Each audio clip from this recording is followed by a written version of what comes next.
Hi. Black holes. We've all heard of them, and I don't just mean that mysterious place where all your loose change seems to disappear to, otherwise known as your children. I'm talking about that region of space with a gravitational field so intense that no matter, radiation or even light can escape it. There's a joke that astrophysicists like to tell, and it goes something like this. A star walks into a black hole, but it doesn't seem phased. The black hole turns to the star and says, "Sir, I don't think you understand the gravity of this situation." But as with most jokes, it carries a ring of truth to it. Until 2011, astrophysicists were not able to confidently report this phenomenon of stars falling into black holes, but now they can. And the total number of cases of stars falling into black holes reported until 2016 had been 3.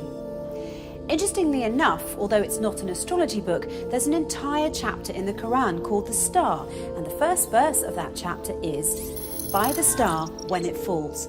In this chapter, the Quran describes characteristics of a place so similar to what we now know as fitting the description of the black hole that it will send a shiver down your spine. In the Islamic faith, it is believed that God granted Prophet Muhammad a special trip to the heavens. This trip was miraculous, of course, as there was no technological way the Prophet could have taken such a journey at the time, seeing as how planes hadn't even been invented, let alone rocket ships. Nonetheless, if you study this miraculous night journey closely, you'll find that there are many clues to prove that this incredible journey did indeed occur. Not only that, where it took place turns out to be of great interest too, because astonishingly enough, the description of the area the Prophet ascended to matches the characteristics of what we now know about the black hole. So let's look at what we now know about the black hole through the recent discoveries of science and compare it to the mysterious area the Quran describes in its pages as part of this miraculous night journey the Prophet took. Firstly, in verse 16 of chapter 53, the Quran describes this place in space as very dark. In fact, it describes it as darkness covered or draped in darkness, which is not surprising. Space is a pretty dark place. Even so, some areas are darker than others, but nothing is darker than a black hole, because black holes have such immense forces of gravity, nothing, not even light, can escape from them. That's why they're black. And because they're black, they are veiled from direct observation. They nevertheless reveal themselves indirectly, as scientists have special tools that can help them see how stars that are very close to black holes act differently than other stars because of the immense force of gravity that black holes have, and this helps them identify the location of black holes.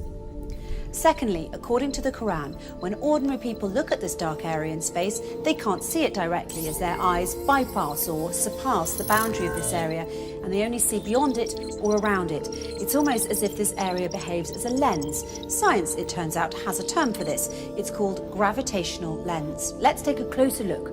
Normally we think of light travelling in straight beams, but near a black hole, the powerful force of gravity bends and warps rays of light around it, creating a visual imprint on the surrounding material. Astrophysicists have proved that a black hole bends light to act like a cosmic magnifying glass, giving astronomers a view of an even more distant galaxy behind it. And this, my friends, is what we call a gravitational lens.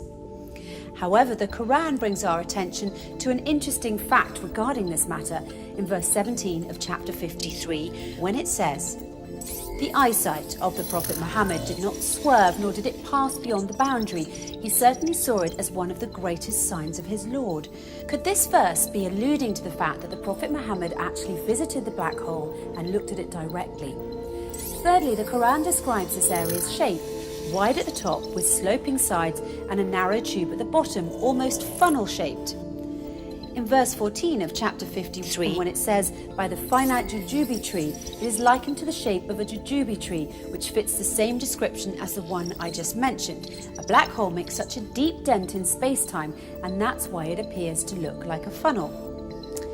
Despite the black hole's effects on the movement of matter and its tremendous suction power, the black hole's space-time dent remains hidden behind its event horizon, and it's always surrounded by an area which does not allow light to escape and therefore cannot be directly observed.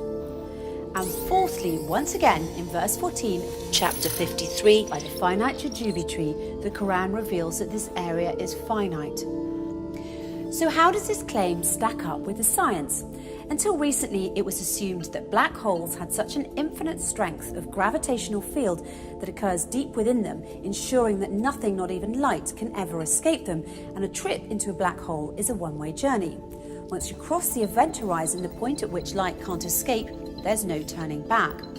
But researchers such as Georges Poulin, Rodolfo Gambini and Gerard Hooft have recently been able to prove otherwise and show that energy can escape black holes and that black holes are finite. This essentially means that black holes don't end in an infinite density, but rather act as a portal to another universe. The acclaimed British physicist Professor Stephen Hawking supports this claim and further suggested that there could be a way out of the black hole when he famously said, "If you feel you're in a black hole, don't give up. There's a way out. It might have a passage to another universe, but you couldn't come back to our universe. So although I'm keen on spaceflight, I'm not going to try that." In conclusion, the Quran swears by the star when it falls that the Prophet Muhammad travelled through space and reached an area which, according to the Quran, is one of God's greatest signs, an area that is much darker than its surroundings. This darkness hides its funnel jujube tree shape underneath, and no one can see this area directly as his or her eyesight will swerve and pass beyond its boundary. Finally, we're told that this area is finite and a portal to another universe. So it would seem that the Quran and astrophysicists agree, as the way in which the Quran describes this mysterious area matches what we now call the black hole.